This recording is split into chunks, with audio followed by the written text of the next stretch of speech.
Pak Hasto sekarang menurut Bapak sedang keringat dingin atau gimana nih? Bisa aja. Jangan disangka kalau udah terpenjara sekjen. Belum tentu. Tidak ada satupun di putusan itu nama Hasto. Tapi dikarang-karang, ditambah-tambah, dibumbuin.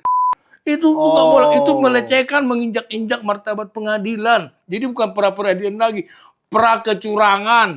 Yang membuat saya curiga, saya duga kuat dengan Pak Jokowi. Karena jelas KPK sekarang, ketua KPK sekarang itu ilegal. Itu hakim itu sebetulnya putusan itu putusan titipan. Loh, titipan siapa? Jumpa lagi di Podcast Sentana, saya Michael Sinaga. Setelah 2 kali kemarin kita membuat episode khusus. Yang satu bersama Pak Roy Suryo ini, dan yang satu bersama Danjen Kopassus, Pak Sunarko. Nah, sekarang ada lagi berita yang sangat menarik tentang yang kita selama ini bahas bersama Pak Janez Yahaan, yaitu tentang Pak Hasto. Iya. Ya, saya sih bersyukur akhirnya ada kepastian hukum mengenai kasus ini, Pak. Ya. Kepastian hukumnya itu yaitu adalah pra-peradilannya Pak Hasto ditolak. Artinya hakim merasa dia cukup buktinya bahwa dia bersalah dan tetap jadi tersangka. Ya, kita harus terima dong, Pak. Kita tidak bisa tidak terima. Tidak ada lagi upaya hukum lain. Ya, Sudah buntu jalannya Pak Hasto ini. Salah. Sebetulnya yang bukan ditolak tapi tidak diterima laporan pra-peradilan beliau. Pra-peradilan Soeharto. Bukan diterimanya ditolaknya karena tidak prosedur aja. Di dalam 1-2 perkara dibuat satu perkara pra-peradilan. Itu tidak boleh. Itu aja kok, nggak ada yang lain. Dan satu juga saya bilang, itu hakim itu sebetulnya putusan itu putusan titipan. Loh, titipan siapa? Ya jelas saja punya penguasa, entah mau siapa. Saya kalau sebut namanya nanti saya takut dibilang ini karena, tapi diduga kuat titipan dari Pak Jokowi. Oh, gitu ya. Memang beliau sedang ada masalah dengan PDIP sih. Ex partainya, Ya, mantan betul. partainya kira-kira Iya. gitu ya. Nah, tapi menurut saya agak mengada-ada lah kejauhan. Itu Pak Jokowinya di Solo kok jauh. Ini kan perkara di Jakarta. Yang membuat saya curiga, saya duga kuat dengan Pak Jokowi. Karena jelas KPK sekarang, ketua KPK sekarang itu ilegal. Yang mengangkat itu seharusnya Pak Prabowo bukan Pak Jokowi. Oh, jadi kembali ke yang sering kita bahas juga ya. Kalau KPK-nya sudah ilegal, ya semua kelakuannya juga pasti ilegal juga kira-kira gitu. Oh, ini tuduhan yang luar biasa ini, bukan tuduhan ya, analisa yang luar biasa. Analisa saya, dan itu tuh tidak melenceng daripada kenyataan kok. Hukum kita di Indonesia ini sangat, itu betul pengadilan pra-peradilan kemarin itu pelecehan, penghinaan kepada pengadilan.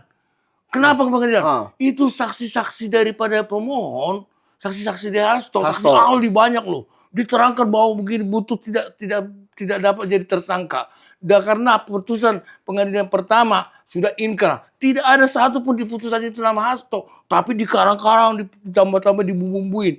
Itu tuh nggak boleh. Itu melecehkan, menginjak-injak martabat pengadilan. Jadi bukan pra-peradilan lagi, pra-kecurangan. Waduh, berarti bakal ada kecurangan selanjutnya dong. Kalau ini pra-kecurangan. Terus itu. Wah, jadi Pak Hasto sekarang menurut Bapak sedang keringat dingin atau gimana nih? Oh, dia di rumah. Pak Hasto sudah legowo itu masyarakat ini loh. Jangan salah loh. Jangan dikira cuma Hasto doang lawannya sendiri. Banyak masyarakat itu akan melawan daripada kejoliman hukum di Indonesia ini. Masyarakat melawan? Ya, pasti. Jangan kayak Pak Roy Suryo kemarin lagi nih, people power. Ya bisa jadi, kenapa enggak? Apalagi satu bukan ancaman ya. Dugaan kuat itu nggak main-main loh, orang PDIP nggak main-main. Adanya koper yang di Rusia itu, coba dipaksakan. Akan terjadi lagi Watergate lebih kejam daripada Amerika, Indonesia terjadi. Oh, jadi kalau seandainya yang dibawa ke Rusia itu, katanya kan sudah ditandatangani notaris di Rusia ya? Iya. Nah, kalau itu dia bongkar, nah itu baru keringat dingin si Jokowi itu, keringat dingin. Oh, bukan Hasto yang keringat dingin. Memang Hasto di penjara berapa tahun sih kalau memang dijalankan walaupun tidak benar, itu kan satu-satu pengadilan yang dipaksakan. Ya. Ya, mungkin kalaupun benar yang Bapak bilang tadi, kalaupun itu motifnya untuk memenjarakan atau apa Pak Hasto, ya mungkin kan ada yang tidak suka dia tetap jadi sekjen PDIP. Kan besok mau kongres nih, mungkin Iya. supaya orang lain lah, supaya yang pro ke dia tadi itulah yang jadi sekjen PDIP misalnya. Oh nggak mungkin, Ya kita- nggak mungkin jauh itu. Walaupun tertangkap terpidana si Hasto di penjara. Kalau memang masyarakat PDIP mengangkat sekjen, nggak ada masalah, nggak ada aturannya itu di sekjen PDIP harus terpidana, nggak ada itu aturannya. Bisa aja. Jangan disangka kalau udah terpenjara sekjen, belum tentu. Belum tentu PDIP porak-poranda kira-kira Dia gitu. pun jadi ketua dibikin PDIP di situ dia. Kenapa? Waduh, ini luar biasa, Ya, Pak. dia ketua PDIP di situ dibikin. Ya. Memang terkesan kasus ini banyak aroma politiknya ya. Bukan banyak, hampir semua ini kasusnya ini aroma politik yang dibuat oleh yang pejabat yang terdahulu, yaitu Pak Mulyono lah saya sebut. Pak Mulyono. Ya kita udah tahu lah siapa maksudnya ya. Jokowi. Ya. Nah, kalau menurut Pak Janes, ini kan sudah cukup nih sekali pra-peradilan dan gagal Pak Hasto dalam pra-peradilan ini. Menurut Bapak, langkah selanjutnya yang terbaik apa? Apakah dia harus ganti tuh pengacara-pengacaranya yang ya mungkin nggak becus lah, kan kalah. Waduh. Apa sih yang gak becus pengacara itu? Pengacara betul-betul yang betul-betul gentleman loh, nggak pernah melanggar konstitusi itu, yakin saya lihat kok.